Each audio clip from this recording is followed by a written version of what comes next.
নমস্কার, আমি উমাশঙ্কর আর আপনারা দেখছেন আমার YouTube channel Eco Career Academy. তাহলে বন্ধুরা আসুন আজকের এই ভিডিওতে আবার জিএসএসসি সিজিএলের একটা নতুন টপিক নিয়ে আমি আপনার সামনে হাজির হয়েছি। আর সেই টপিক হলো আজকে যে ভিডিওটা আপলোড করেছিলাম সেই ভিডিও যিনি দেখেছেন আর তাতে কমেন্ট করেছেন, তাতে এটা কমেন্ট করেছেন যে মহাকাব্য, গীতিকাব্য, ট্র্যাজেডি এই যে বিষয়গুলো আছে সেই বিষয়গুলো নিয়ে অন্তত একটা ভিডিও বানানো হোক। তাই আমি আজকে এই ভিডিওটা আপনাদের সামনে নিয়ে এসেছি মহাকাব্য বিষয়ে কিছু আলোচনা করার জন্য। তাহলে আসুন মহাকাব্য কি তা নিয়ে একটু আলোচনা করা যাক। আর জিএসএসসি সিজিএল এর যে সিলেবাস আছে সেই সিলেবাসে একটা যে আছে টপিক হলো সাহিত্যের রূপ ও রীতি।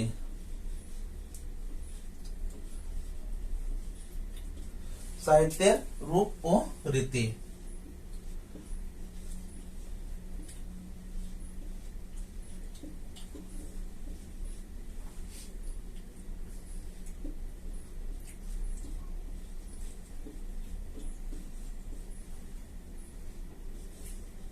সাহিত্যের রূপ ও রীতি।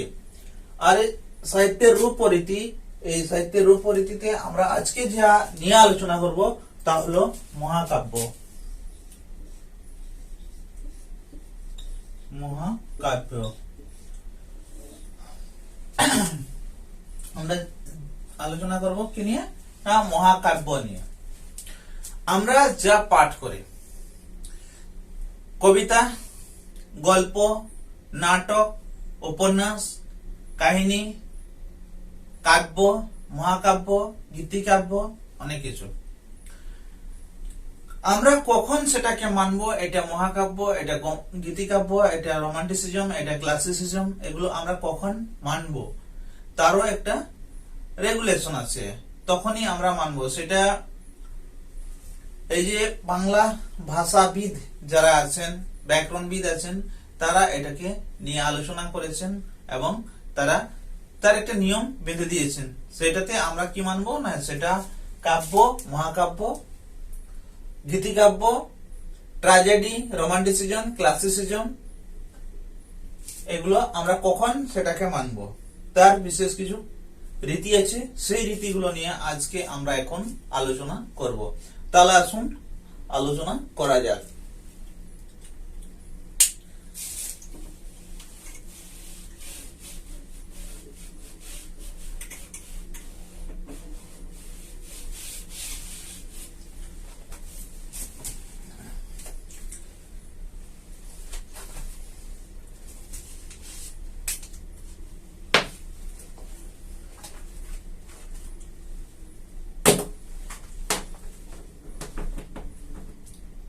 মহাকাব্য।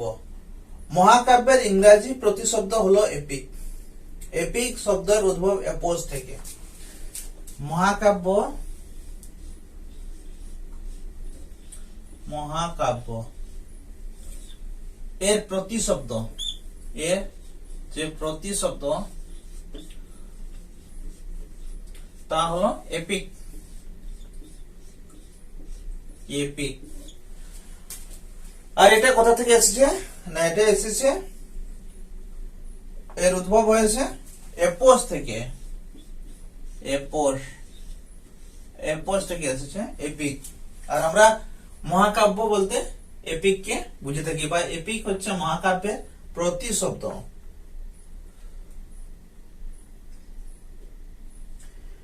এপোস এর মানে এপোস হেরোইক পোয়েম বা হিরোইক পোয়েট্রি, অর্থাৎ এপিক হলো কোন মহাবীরের বীরত্বমূলক কীর্তি কাহিনীর ছন্দবদ্ধ যশোগাথা। এর সংজ্ঞা দিতে গিয়ে পণ্ডিতরা বলেছেন এপিক বা মহাকাব্য হলো কোন মহাবীরের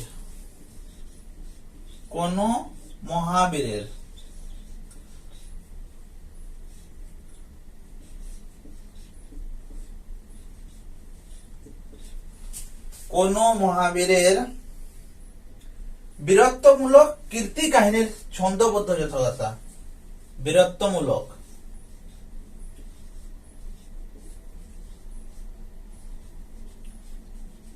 বীরত্বমূলক কীর্তি কাহিনীর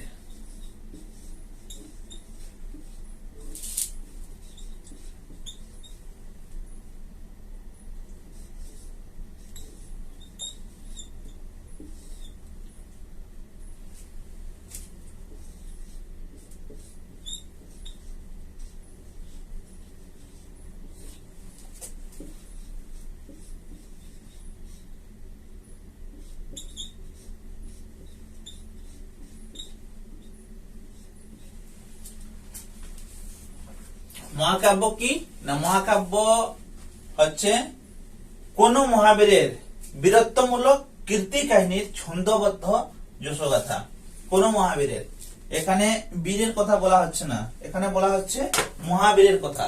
কার কথা বলা হচ্ছে? মহাবীর। বীরের উপরে যে মহাবীর আছেন তার হচ্ছে এখানে।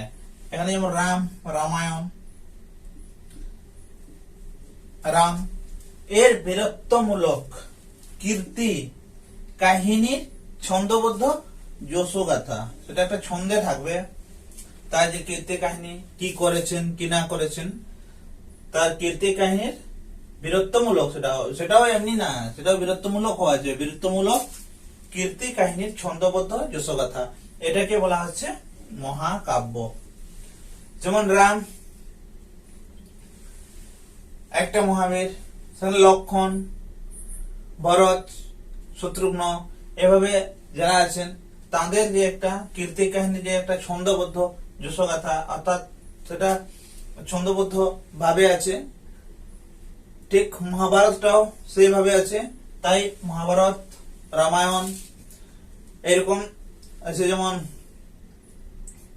রামচরিতমানস, এগুলো হচ্ছে মহাকাব্য, এগুলো হচ্ছে মহাকাব্য। এই যে মহাকাব্য, এতে থাকবে কি? মহাকাব্যে কি কি থাকবে?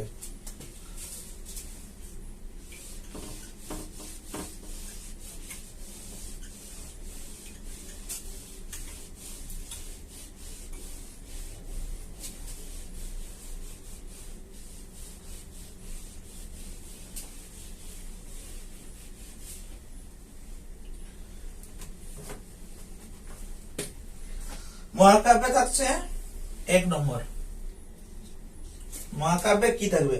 মহাকাব্যে থাকবে একটি প্রধান কাহিনী। এখানে থাকছে একটি প্রধান কাহিনী।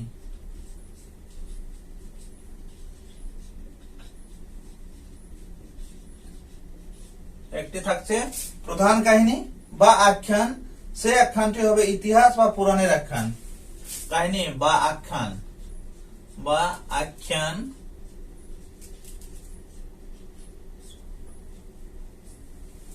আর সেটি হবে ইতিহাস বা পুরাণের আখ্যান। আর এটা কিসে হবে না, সেটা ইতিহাস, ইতিহাস বা পুরাণ, পুরাণ এর আখ্যান হবে।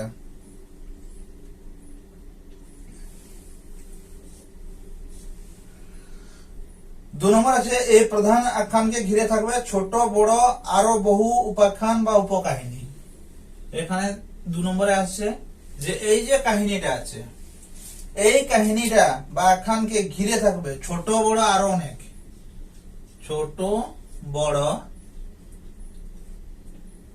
আরো অনেক কাহিনী, আরো অনেক কাহিনী, অনেক কাহিনী।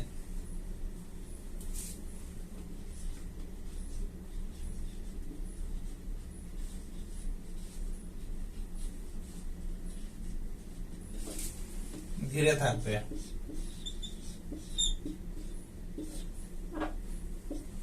ছোট বড় আরো অনেক কাহিনী ঘিরে থাকবে। এই যে প্রধান কাহিনী বা আখ্যান, সেই আখ্যানটাকে আধার করে আবার ছোট বড় অনেক কাহিনী তাকে ঘিরে থাকবে, যেমনটা রামায়ণ ও মহাভারতে দেখা যায়।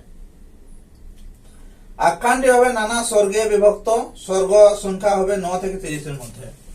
এখানে হচ্ছে যে আখ্যানটা যেটা হবে, এখানে অনেকগুলো স্বর্গ থাকবে, স্বর্গ থাকবে, ভাগ থাকবে, আর সেই স্বর্গগুলার সংখ্যা, এর সংখ্যাটা হবে কমসে কম 9 থেকে 30 এর মধ্যে, এর বেশিও হতে পারে, 30 এর মধ্যে।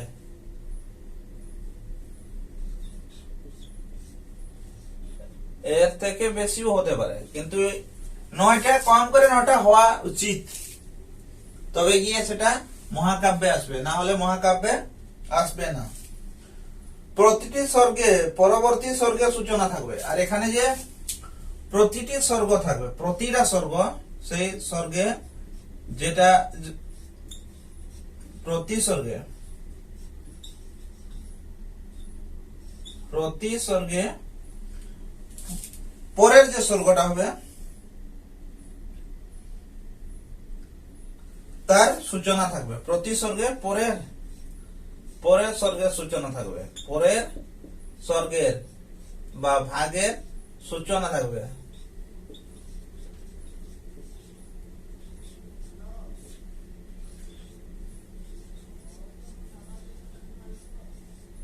সূচনা থাকবে। তারপরে 5 নম্বর আসছে, প্রধান আখ্যানটি হবে আদি মধ্য অন্ত মিলিয়ে একটি অখণ্ড আখ্যান। আর এটা যে কাহিনীটার আখ্যানটা হবে সেটা আদি অন্ত বা শুরু শেষ মিলিয়ে একটা হবে কি অখণ্ড আখ্যান। সেখানে কোনো খণ্ড থাকবে না, এমনি ভাবে চলবে, ধারাবাহিক ভাবে চলবে, যতগুলো স্বর্গ সবগুলাকে নিয়ে। আখ্যানটি হবে বিবৃতি ধর্মী কিন্তু নাট্য গুণান্বিত। এটা হবে 6 নম্বরে, যেটা হবে সেটা হবে নাট্য ধর্মীয়।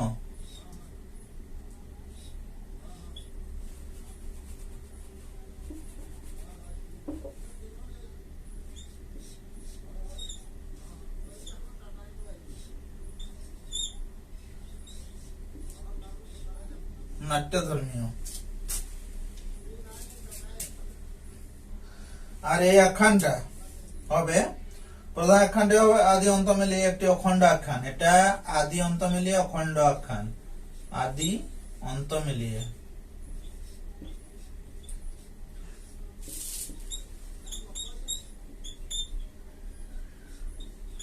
অখণ্ড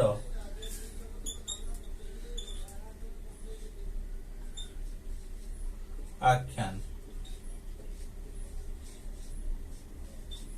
আদি অন্ত মিলিয়ে অখণ্ড। এটা কোনো আলাদা ভাবে থাকবে না যে প্রথম কিছুটা একটা আছে আখ্যান আর পরে আবার কিছুটা আখ্যান, সেভাবে হবে না। এটা প্রথম থেকে শুরু হয়ে শেষ পর্যন্ত একটা অখণ্ড আখ্যান হবে। আর এটা নাট্য ধর্মীয় হবে। এখানে যে পাত্র পাত্রী থাকবে তারা তাদের ভাষায় কিন্তু বলবে, কারণ এটা নাট্য ধর্মীয় থাকবে। মহাকাব্যের পটভূমি বিশাল, স্বর্গমত পাতাল বিস্তৃত। আর এই যে মহাকাব্য হবে তার যে পটভূমি সেটা কিন্তু অনেক বড় ধরনের, স্বর্গ মর্ত পাতাল সবকিছু নিয়েই থাকবে। ঘটনা হবে লৌকিক অলৌকিক, বাস্তব অবাস্তব, ঐতিহাসিক কল্পিত, সব রকমের। এখানে যেটা হবে, প্রথম একটি প্রধান কাহিনী বা আখ্যান হবে, ইতিহাস হোক বা পুরাণ থেকে মহাকাব্যে। দ্বিতীয় হচ্ছে ছোট বড় আরো অনেক কাহিনী ঘিরে থাকবে সেটাকে। তৃতীয় হচ্ছে স্বর্গ কম করে 9টা থেকে 30টা হতেই হবে, যেন প্রতি স্বর্গে পরের স্বর্গের সূচনা থাকবে। 5 নম্বর আদি অন্ত মিলিয়ে অখণ্ড আখ্যান থাকবে, আর এটা নাট্য ধর্মীয় হবে। তারপরে আসছে 7 নম্বরে,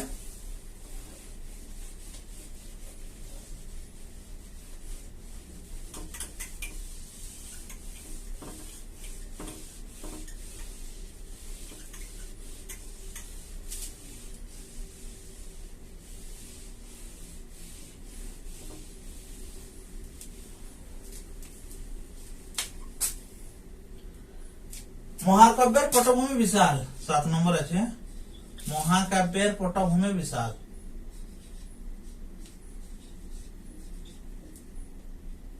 মহাকাব্যের পটভূমি যেটা বিশাল, অনেক বড়। স্বর্গমর্ত পাতাল বিস্তৃত, স্বর্গমর্ত পাতাল।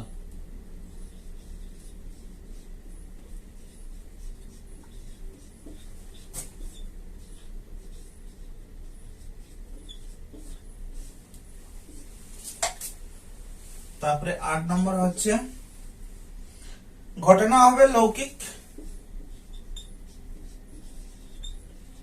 অলৌকিক,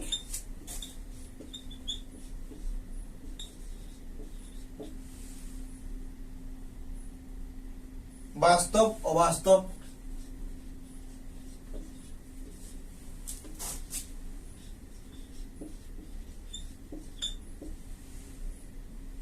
ঐতিহাসিক, কল্পিত।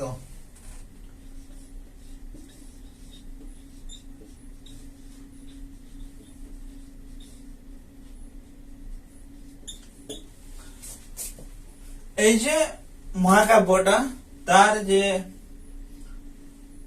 পটভূমি সেটা লৌকিক হতে পারে, অলৌকিক হতে পারে, বাস্তব হতে পারে, অবাস্তব হতে পারে, ঐতিহাসিক হতে পারে, বা কল্পিত, যেটা কল্পনা করে লেখা হয় সেভাবেও হতে পারে। আর এখানে হচ্ছে 9 নম্বরে যেটা আছে, 9 নম্বরে আছে এর যে নায়ক হবে, হিরো, হিরো বা নায়ক, হিরো বা নায়ক হবে, এটা হবে বীর সৎ বংশ জাত ক্ষত্রিয়, ধীরদত্ত গুণান্বিত। এখানে হবে এটা সৎ বংশজাত, সৎ বংশজাত,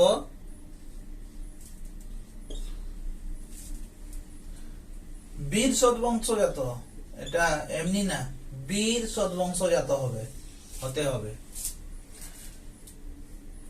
মহাকাব্যের ঘটনা হবে যুদ্ধ, বিগ্রহ, জয় পরাজয়, প্রেম, বিরহ, মিলন, প্রকৃতি, নীতি কথা, ধর্ম কথা, তত্ত্ব কথা, সমাজ কথা প্রভৃতি। এই যে মহাকাব্য, এর ঘটনা হবে যুদ্ধ বিগ্রহ, ঘটনা হবে যুদ্ধ বিগ্রহ,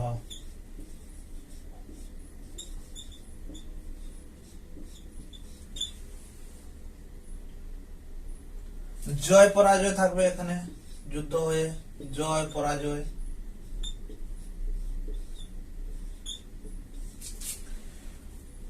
প্রেম বিরহ,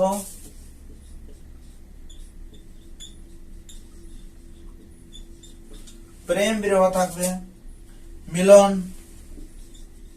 বিরহ মিলন, প্রেম বিরহ মিলন থাকবে, নীতি কথা থাকবে, ধর্ম কথা থাকবে,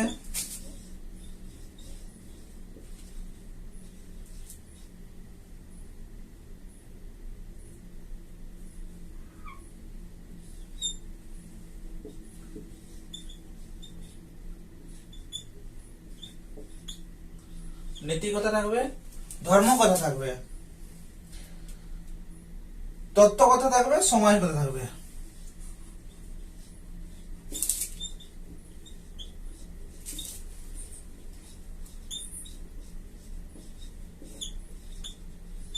তত্ত্ব কথা, সমাজ কথা থাকবে, এইগুলো কিন্তু থাকতেই হবে। এর প্রধান রস হবে বীর, তবে শৃঙ্গার বা শান্তরস প্রধান রস হতে পারে। এর ভাষা হবে ওজস্বী, গাম্ভীর্যপূর্ণ এবং অলঙ্কার মণ্ডিত। এটার ভাষাটাও কিন্তু হবে ওজস্বী, গাম্ভীর্যপূর্ণ।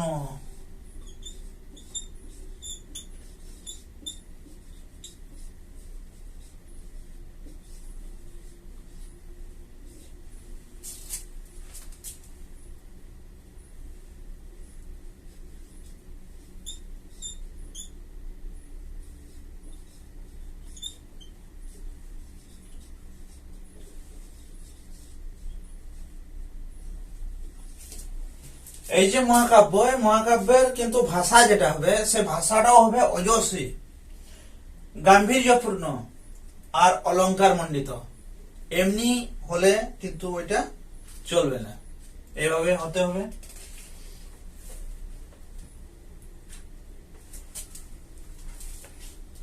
কাব্য শেষে নায়কের জয় ও আত্মপ্রতিষ্ঠা ঘটবে, ফল বা বিরোধী শক্তি সম্পূর্ণ পরাজিত বা পর্যুদস্ত হবে। সারা মহাকাব্যটি একটি মাত্র ছন্দে লেখা হবে, তবে স্বর্গের শেষে ছন্দের বৈচিত্র্য থাকতে পারে। এখানে আর যে জিনিস আসছে তা হলো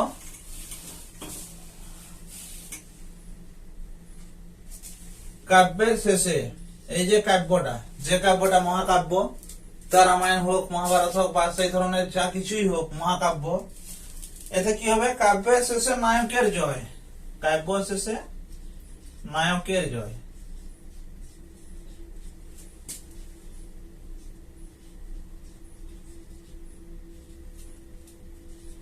নায়কের জয় হবে।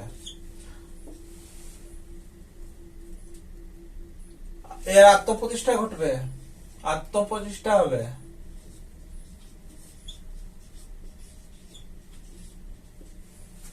হবে বিরোধী শক্তি সম্পূর্ণ পরাজিত হবে।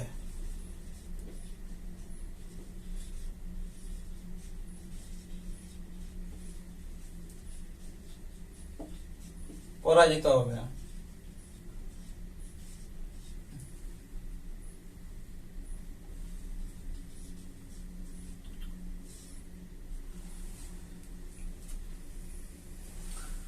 আর 13 নম্বর, সারা মহাকাব্যটি একটি ছন্দে লেখা হবে।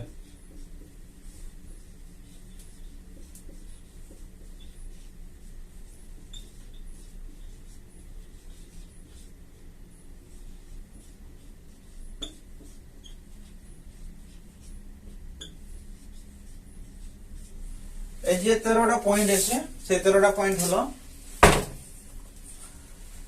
কাব্য শেষে নায়কের জয়, আত্মপ্রতিষ্ঠা এটা হবে, বিরোধী শক্তি সম্পূর্ণভাবে পরাজিত হবে। 13 নম্বর যেটা পয়েন্ট আছে সেটা সারা মহাকাব্যটি একটি ছন্দে লেখা হবে। এইগুলো হলো সেই মহাকাব্যের বিশেষ গুণ। আমরা যে কাব্য বা মহাকাব্য পড়বো সেইগুলোতে এই বিশেষ গুণ থাকবে, আর এই বিশেষ গুণ থাকলে সেটি হলো মহাকাব্য। তাহলে বন্ধুরা, পরবর্তী ভিডিওতে এর কিছু আমরা এমসিকিউ বা প্রশ্নের উত্তর নিয়ে আসবো। তখন পর্যন্ত আপনাদের এই মহামূল্য সময় দেওয়ার জন্য আপনাদের সবাইকে ধন্যবাদ। জয় হিন্দ।